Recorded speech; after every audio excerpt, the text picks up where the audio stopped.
يلا هاي حسين مو يوم العاشر. يلا يوم الأربعين. ها سامعتي؟ ما بسامعين. احنا ما سمعنا لعد. هاي الحان جدة. يلا يلا حسين بعودي. يوم عاشر. حسين مو عاشر ويوم الأربعين. حسين منهج درسوه للمؤمنين. ايه حسين لا تمشي بطريقه وانت غاطس بالحرام. لا. حسين ما يريد اللي يجي له وهو ما عنده التزام. ايه صح لسانك. حسين مو ناحو بكي. لا. وحسين مو بس بالحكي. لا. وحسين مو ياهو اللي يجي. ايه. وحسين كون بدربه تمشي ودربه مو قصد المصير. لك ون.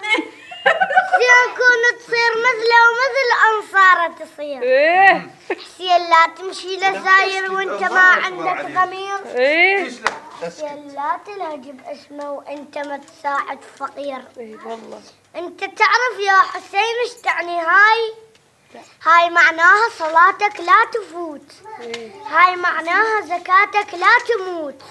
هاي معناها على امك ابد لا ترفع الصوت. لا. حسين مو عاشر يوم الأربعين. لبس روحك والعقل لبس عفاف. لا تجين حسين وانت بلا حجاب. خلي بالك من تجين الكربلة. حسين ما يريدك تجين مكحلة.